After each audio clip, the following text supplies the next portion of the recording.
Buenas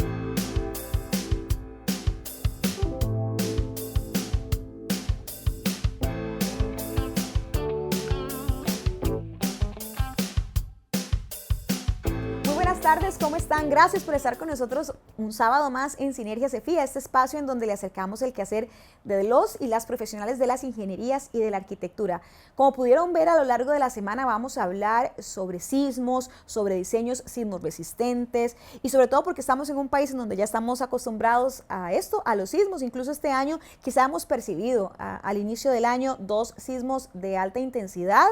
Especialmente los hemos percibido en la GAM, pero sabemos que en Costa Rica prácticamente tiembla todos los días, a cada rato, y tenemos a un experto que se nos va a contar de una falla nueva que ha aparecido, pero sobre todo de esto, de esta seguridad con las que nos sentimos en las viviendas, que deberíamos empezar a revisar, cómo se comportan las edificaciones y otros detalles, y para eso está acá conmigo el ingeniero don Miguel Cruz, que es el presidente de la Comisión Permanente de Estudio del Código Sísmico de Costa Rica. ¿Quién se fía? Don Miguel, buenas tardes, ¿cómo está? Muy buenas tardes, muchas gracias por la invitación. San José, si usted se fija en los mapas tectónicos de Costa Rica, San José es una zona que está desprovista de fallas debajo de la ciudad. Esto que están encontrando los sismólogos es muy relevante porque nos indica que efectivamente existen fallas, cosa que no estaba reportada. Y eso hace que tengamos debajo de la ciudad una fuente sísmica muy cercana, muy superficial, que puede generarnos un terremoto de alta intensidad y poner a prueba todas las construcciones que tenemos en la ciudad. Estamos hablando de la falla de Otoya, don Miguel. Sí. Hablemos un poco dónde está ubicada y a partir de eso vamos a ir hablando de las edificaciones en zonas densamente pobladas. Bueno, yo no puedo decirle con precisión dónde está ubicada, pero por el nombre y por la ubicación de los epicentros que hubo en estos días pasados, estaría ahí por la zona de la parte este de San José, norte de San José. Y entonces podríamos tener un terremoto 4 o 5, que por ejemplo, si llegáramos a tener un terremoto 5.6, similar a lo que pasó en San Salvador en 1986, tendríamos un panorama realmente dramático. Don Miguel, y justo por eso, porque tal vez en el comportamiento en Costa Rica de estos sismos que nos han impactado mucho, han sido en zonas no tan densamente pobladas, pero han generado mucha afectación, ¿verdad? Es por lo que yo quisiera preguntarle, ¿qué deberían hacer las personas o qué deberíamos hacer los dueños de inmuebles en zonas que están densamente pobladas y que a veces desconocemos hace cuánto tiempo se construyó la casa en la que estoy, el edificio en el que estoy, y tiendo a sentirme seguro porque nada más ahí se mueve un poquitito? ¿Qué debería hacer empezando por eso? Bueno, lo primero que hay que hacer es identificar todos los elementos estructurales que usualmente en las viviendas son paredes, ¿verdad? Entre pisos colados y vigas tipo dintel o vigas aéreas que soportan el entrepiso. En el pasado yo tuve una casa antigua construida en los años 30 y 40 y lo primero que hice fue ir a revisarla y me di cuenta que tenía paredes construidas con ladrillo rojo, ¿verdad? Que estaba confinada, que tenía elementos estructurales en los bordes colados y que los espesores eran bastante buenos. Y por otro lado, cada vez que queríamos meter un tornillo en la pared para guindar un cuadro o alguna cosa así, era realmente muy difícil. Entonces me di cuenta que la calidad de la casa era muy buena y de hecho no presentaba tampoco ningún problema. Entonces, ¿qué tiene que hacer uno para verificar si su vivienda es o no correcta? Bueno, lo primero que tiene que hacer es ver con qué tipo de pared está construida, si tiene o no refuerzo y si hay suficientes paredes en cada una de las direcciones ortogonales. Por ejemplo, vamos a verificar la dirección norte-sur y la dirección este-oeste y quisiéramos tener una cantidad de paredes mínima en cada una dirección. Usualmente ese porcentaje anda entre el 2 y el 3% en cada dirección. Quiere decir que si tuviéramos el 3% de paredes en cada dirección, porcentaje en respecto al área del piso, estaríamos bastante bien. La otra cosa es verificar qué calidad tiene esa pared, si con solo tratar de ver si es dura, si no es dura, si usted puede meter o no puede meter un tornillo. Eso le iba a preguntar, ¿cómo puedo darme cuenta, don Miguel, de de la calidad de mi pared. A simple vista es muy difícil, ¿verdad? Sí. Tendríamos que traer un instrumento que se llama pachómetro para ver dónde están los refuerzos, o traer un esclerómetro para verificar la dureza del concreto y la resistencia del concreto. Recientemente hicimos un estudio de un edificio diseñado en los 60s, ¿verdad? También con ladrillo y bien estructurado, y el edificio pasaba perfectamente. No estaba diseñado según el código, pero cumplía con todos esos requisitos, ¿verdad? Eso es lo primero que hay que hacer, verificar la calidad de las paredes y la cantidad de paredes, ¿verdad? Y también a nivel de techo.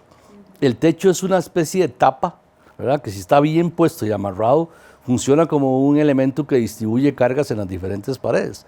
Aquí en San José yo diseñé un edificio que se hizo con sistema tilt-up, que son paredes sueltas, completamente sueltas, amarradas ahí unas con otras, pero que el techo es la tapa, es el que se encarga de distribuir las cargas entre las diferentes paredes. Cuando se vino el sismo de Cóbano, en el 89 creo, no fueron 20 minutos y yo estaba en el edificio, ¿verdad?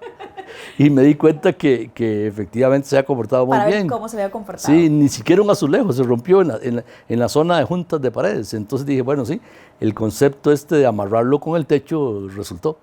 Don Miguel, y mucho de lo que usted habla, desde luego requiere la participación de un profesional para que me diga cómo está la casa, ¿verdad? No es porque yo puedo darme cuenta intuyendo, si veo una grieta y paso una moneda, por ejemplo, o entra la luz, yo puedo entender que mi casa necesita un trabajo importante y que tal vez no esté tan seguro, pero siempre necesito a un profesional que me pueda hacer esa reafirmación. No es nada más que yo paso un clavo, meto un clavo y digo, no, este clavo me asegura que la casa es sismo resistente. Sí, definitivamente hace falta criterios técnicos en construcción y en equilibrio y en resistencia para poder determinar, o por lo menos para dar un diagnóstico cualitativo de cómo está la casa. Ya para ser cuantitativo hace falta que traigamos un equipo de auscultación de materiales y que luego le hagamos un análisis estructural para ver si la casa o la estructura es correcta. Recuerdo una anécdota porque me tocó cubrir la emergencia con la Comisión de Emergencias en el enjambre sísmico de Esporizcal. El 30 de junio hubo un terremoto muy fuerte y yo fui y me encontré una casa que estaba totalmente agrietada y se podían distinguir cada uno de los bloques. Tal era la cantidad de grietas que cada uno de los bloques. Cuando se vino el sismo de diciembre, lo primero que hice fue ir a ver a esa casa. Sí. Y lo que me encontré fue un montón de bloques en el centro.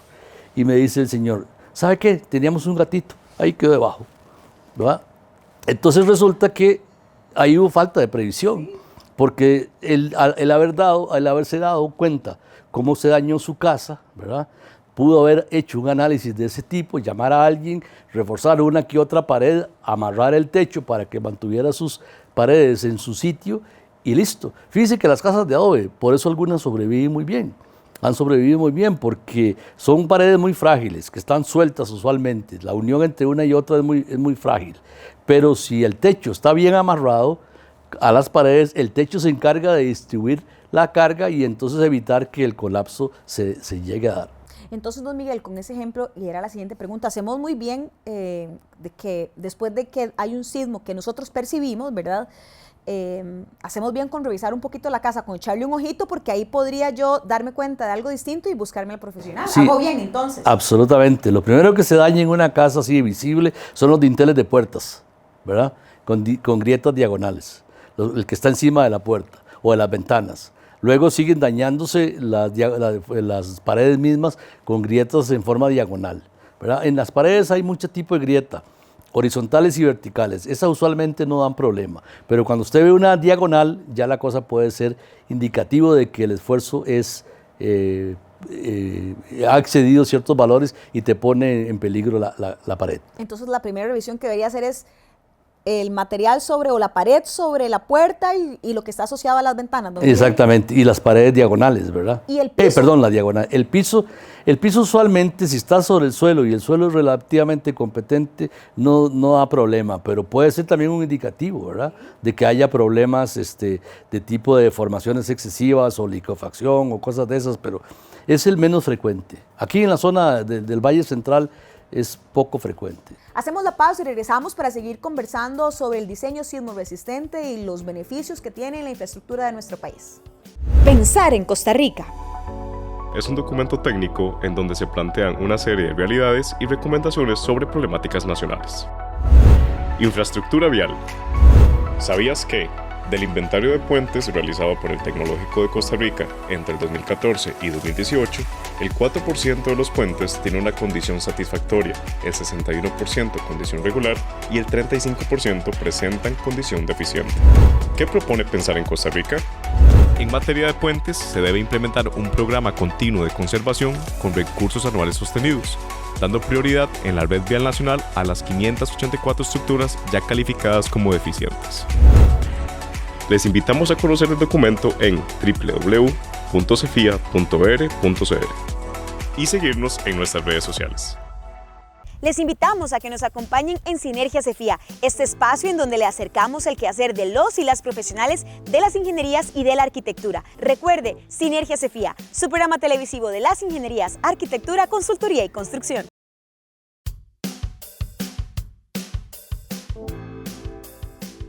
Don Miguel, y si después de que tiembla, por ejemplo, que hay un sismo, tal vez en el momento uno no se percata, pero con el paso de los días, tengo dificultad para cerrar la puerta, la tengo que alzar o tengo que hacer presión, cualquier puerta de mi casa, ¿eso es una señal? Eso es una señal de deformación permanente. Ahí tengo que buscarme. Ahí sería mejor verificar, a ver qué es lo que está pasando, ¿verdad? Don Miguel, y ya un poco lo hemos ido hablando, pero yo quisiera algunos ejemplos bien sencillos para que nosotros podamos no ser, voy a tomar el ejemplo, no ser el dueño de esta propiedad en Puriscal, que ya había un indicativo y nada más no lo vio y en el siguiente sismo, ¿verdad?, que tengamos una desgracia o una pérdida del material. Y en esa línea que un poco nos pueda contar qué puedo ir viendo yo antes de buscar al profesional. Don Miguel, ¿cómo se comporta una vivienda, una edificación que fue diseñada de una forma sismo resistente? ¿Qué es lo que usualmente pasa cuando hay un sismo de mediana intensidad, que es lo que hemos tenido, o digamos 5 de intensidad, que es poco profundo y que es este menión, entre comillas, que sentimos recientemente en enero? ¿Cómo se comporta la vivienda? ¿Podría pasar que ni siquiera me dé cuenta que ocurrió nada dentro de ella? ¿Así es como debería comportarse? Ese es el caso. Por ejemplo, una casa de 3 pisos que habíamos diseñado en Cinchona sufrió prácticamente el terremoto ahí debajo de la casa. Y lo que vimos fue daños en dinteles, daños en una que otra pared, etcétera. Pero eso fue totalmente reparable y la casa sigue en uso, ¿verdad? Y en Cinchona. Cinchona. Claro, ahí también hubo experiencias un poco negativas de cosas que tal vez quedaron mal amarradas, ¿verdad? Algún detalle o un defecto constructivo o un problema de suelo, porque ahí el suelo fue terrible, ¿verdad? Fue el principal detonante de los daños. Y si el suelo se nos deforma mucho con liquefacción o con grandes deformaciones por ser un suelo suave, nos puede poner en peligro la edificación propiamente. Entonces, con una que fue diseñada con estos criterios y construida con estos criterios, pues básicamente yo ni siquiera debería notar nada en ella después del sismo. Correcto. Y voy a que me cuente el extremo, ¿verdad? Y creo que tal vez el ejemplo de Cinchona puede ser muy claro y fue muy lamentable. Desde luego que la que no se hizo así, colapsa. Don Miguel, eso fue lo que se ha encontrado. Eso es lo que hemos visto. Por ejemplo, usted me preguntaba qué cosas tiene uno que ver. Aquí mismo en este recinto, usted puede ver que hay paredes en las 2 direcciones. Una allá, otra acá, en la dirección norte-sur. Y esta otra larga en la dirección este-oeste. Aquí lo que podríamos ver es que es un poquito larga, pero por allá tiene una columna y a lo mejor por el lado de afuera tiene otra pared que la sostiene. Y además veo que tenemos un techo bastante competente que está bien soportado y amarrado. Entonces, si aquí temblara yo aquí no me muevo. Estamos seguros. No creo que esto llegue a tener un tipo de problema como los que hemos visto en otros lados. Don Miguel, la otra consulta que le quería hacer, que aunque son aspectos bien técnicos, yo creo que también vale la pena que nosotros conozcamos como ciudadanos el esfuerzo, el criterio y el buen conocimiento que se ha utilizado a lo largo del código y también que se utilizan como prácticas de profesionales, que en este diseño, en seguir estas normativas, seguir el código, hay una serie de elementos que los profesionales toman en cuenta al momento de construir la vivienda. Y yo lo que quería preguntarle es, ¿qué significa el diseño sismo resistente con ejemplos, don Miguel? voy a llevarlo a uno de ellos, ¿significa material distinto dependiendo de la zona en la que estoy del país, por ejemplo? No necesariamente. ¿Qué significa un diseño sismorresistente? Para yo saber que en mi casa se utilizó algo distinto en otra porque había un lineamiento. Bueno, así a simple vista es muy difícil verificarlo, pero por ejemplo, ¿cómo se hace un diseño sismorresistente? En primer lugar, tenemos que saber cuál es el sismo, la intensidad del sismo para la cual vamos a diseñar. En Costa Rica, para edificaciones normales, diseñamos para aquel sismo que sucede debajo de mi casa cada 500 años. Es decir, es un sismo que tiene una probabilidad de un 10% de presentarse en un periodo de tiempo de 50 años. Ese es el riesgo que usted tiene desde el punto de vista de amenaza. O sea, tiene un 10% de amenaza en 50 años. Eso significa que es el 0.2% en un año. Es muy poco. Realmente el riesgo que corremos es muy poco. Y si a eso le caemos la probabilidad que, dado ese sismo, la obra se dañe, todavía es menor.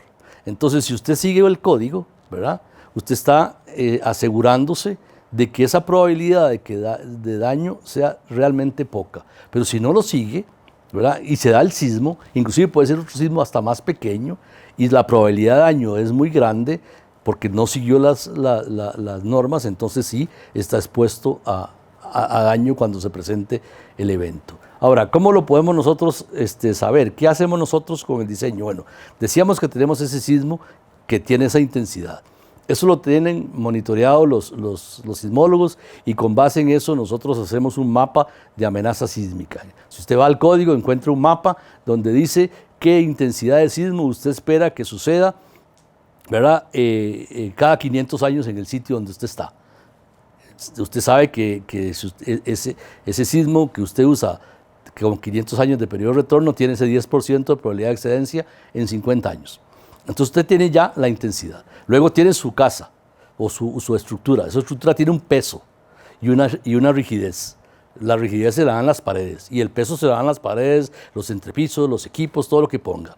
Y entonces, sabiendo la intensidad del sismo, que usualmente la medimos por aceleración, ¿verdad?, con esa aceleración vamos a un procedimiento que llamamos determinar el coeficiente sísmico. Es decir, dada esa aceleración que tengo ahí en el suelo, ¿verdad?, y dada mi tipo de estructura, y dado el tipo de daño que yo también quiero aceptar, porque usualmente lo aceptamos con un nivel de ductilidad, ahora después les explico qué es eso. Aceptamos un nivel de daño con una ductilidad para este sismo que tiene, con esta casa que pesa tanto y que tiene esta rigidez. Entonces yo con eso determino una fuerza que se la aplico a la estructura. Y con esa fuerza hago un análisis estructural, que se requiere también formación para eso, y con ese análisis estructural diseñamos la casa, la resistencia, los detalles, las uniones, las juntas, los cimientos, etc. Ese es el procedimiento a grandes rasgos para el diseño sismorresistente. Don Miguel, y en esa misma línea, ¿dónde es la zona del país en donde hay mayor intensidad y se diseña con ese criterio y en donde hay menos intensidad y se toma el diseño precisamente en esa línea? Bueno, la zona de mayor intensidad sísmica esperada es la zona sur, ¿verdad?, la zona de Quepos para abajo hasta Punta Burica, ¿verdad? Guanacaste también es una zona importante en riesgo, en amenaza sísmica. Y la zona menos sísmica es la zona de allá de Punta Calero y la zona norte-este, ¿verdad? En ese sentido, ahí esperamos menos intensidad sísmica, pero no estamos exentos. Por ejemplo, en el año 86, que teníamos el código, no esperábamos nada en Limón, y se dejó venir un sismo 7.4 ahí, que si lo corremos un poquito más para acá, para Turrialba, probablemente los daños hubiesen sido muchísimo mayores, ¿verdad? Don Miguel, ¿qué es la ductilidad? Porque usted me dijo que me iba a explicar ahora y vamos a explicarle a la gente. Yo creo que es una explicación bien valiosa que deberíamos escuchar chicos y grandes. Cuénteme qué es la ductilidad. Bueno, eso es muy fácil de ver. La ductilidad es la capacidad de un material de deformarse más allá del punto donde él ya se dio. El ejemplo más claro es el resortito del lapicero. Usted lo jala y regresa, lo jala y regresa, pero puede llegar un momento en que lo jale y ya no regresa más a su punto. O sea, ya lo plastificó, ya le generó algo de ductilidad. Y si quiere seguirlos jalando, él puede regresar algo, pero no. El otro ejemplo es el clip. ¿verdad? Esos son elementos que usted les da de formación y de formación y ellos no fallan, ¿verdad? Entonces, eso es lo que queremos en las estructuras, que ellas lleguen a ese nivel de excedencia, llamémoslo así, sin que se fallen, que se mantengan en su sitio. Y eso lo logramos con detallado, con acero, etcétera, ¿verdad? Con deformación, con cálculo de deformaciones, así. Y el otro es el caso frágil. El frágil es el que no queremos, ¿verdad? Por ejemplo, usted coge una tiza y le quiere hacer lo mismo que al clip y no le da ni uno. En la primera se quiebra. Y así hay materiales en la construcción. La mampostería sin refuerzo es totalmente frágil, ¿verdad? Una vez que se agrietan, ¡plup!, se cae. El adobe también, el calicanto igual. Pero si tuvieran refuerzo, el refuerzo hace que ella pueda comportarse como se comportaba el clip. Hacemos la pausa y regresamos para seguir conversando sobre sismos y edificaciones en nuestro país. Les invitamos a que nos acompañen en Sinergia Cefía, este espacio en donde le acercamos el quehacer de los y las profesionales de las ingenierías y de la arquitectura. Recuerde, Sinergia Cefía, su programa televisivo de las ingenierías, arquitectura, consultoría y construcción.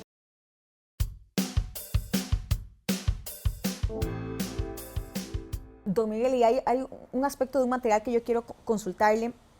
¿Cómo se comporta la madera? Y se lo pregunto porque voy a hacerle este comentario muy realista.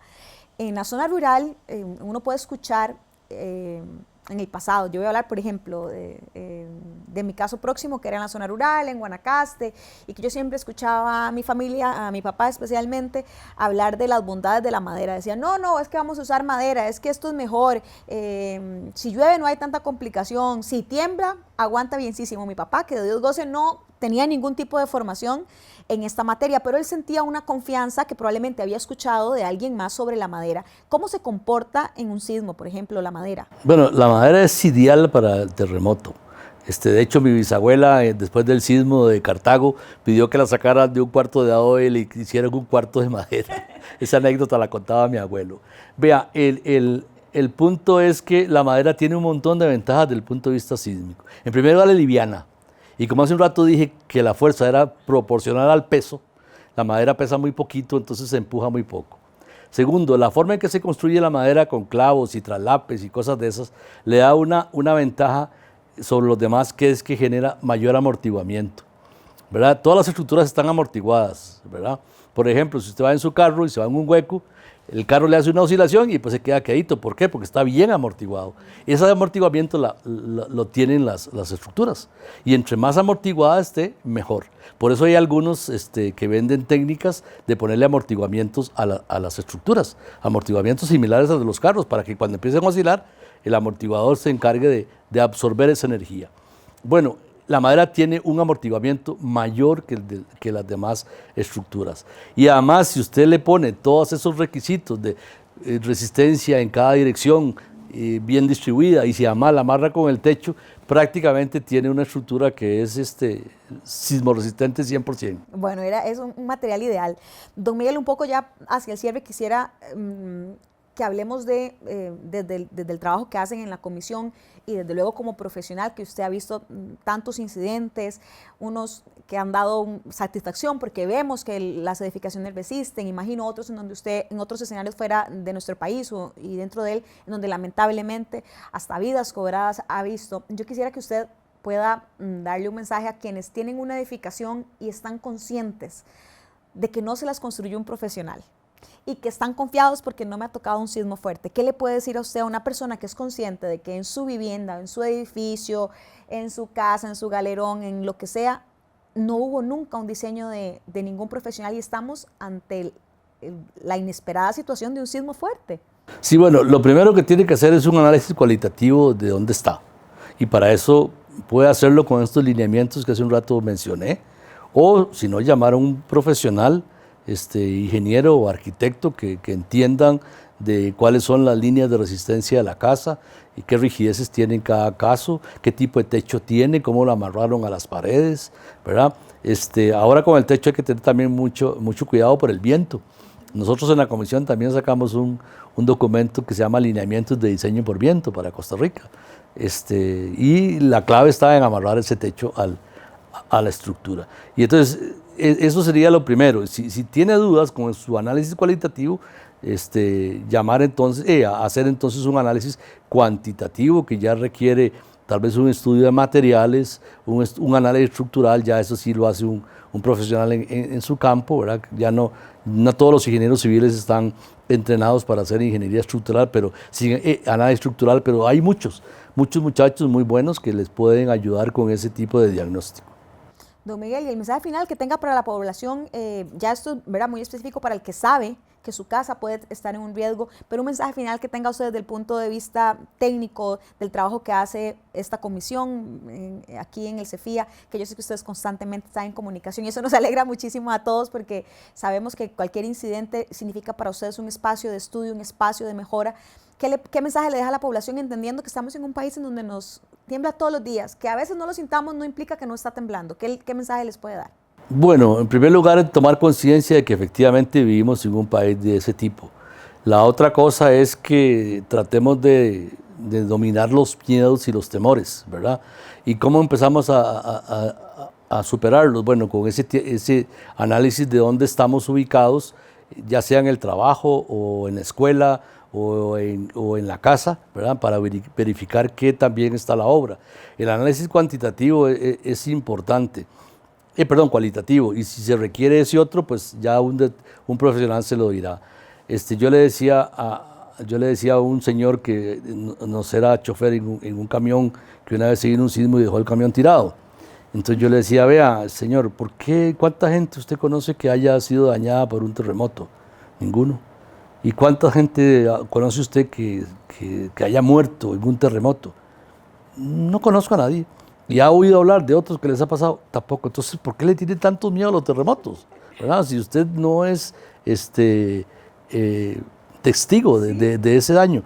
Y sí es entendible, porque el impacto que genera el sismo es como una especie de incertidumbre a qué vendrá después, ¿verdad? Y como dura tan poco, ¿verdad? Afortunadamente en Costa Rica los terremotos no duran más de 40 segundos, no es como en Chile, que duran 2 minutos y medio, ¿verdad? Que es de nunca terminar. No.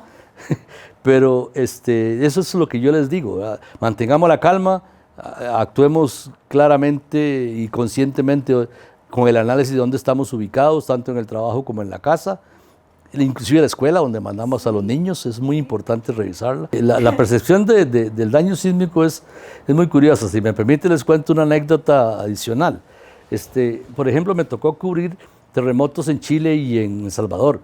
Y la gente en El Salvador tiene un pánico espantoso al terremoto, pero terrible. Ustedes no pueden entender. Inclusive estaba yo trabajando en una oficina y se vino un sismo y todo el mundo salió corriendo y me dice, ¿usted qué? ¿No va a salir? No, aquí estamos bien. Entonces, tranquilo, más bien regresa. Nadie quiso hacerme caso. Después llega a Chile y resulta que había un pleito por el uso de un hospital y la gente quería usar el hospital aunque estuviese dañado. Entonces yo decía, qué raro. ¿Por qué el comportamiento social de una sociedad con respecto al terremoto es diferente que otra, como esta de Chile? Eso tiene que ver con las experiencias y la forma en que han enfrentado el fenómeno. Y yo creo que nosotros tenemos que empezar por ahí, a asumirlo, digamos, como un fenómeno, y no hacernos bolas como el señor que me dejó el camión botado. Así es, ese es el gran mensaje. Yo creo que de verdad mantengamos la calma porque con una mente en calma podemos tomar mejores decisiones en el momento del incidente, pero también después. Así que ahí está la gran lección de prevención que deberíamos tener todos. Don Miguel, muchísimas gracias. Muchas gracias a ustedes. Siempre es un gusto escucharlo y escuchar sus vivencias, su conocimiento. Muchísimas gracias por Muchas gracias. Muchas gracias. Y muchísimas gracias a ustedes también por habernos acompañado este sábado. Nuestra cita es dentro de 8 días.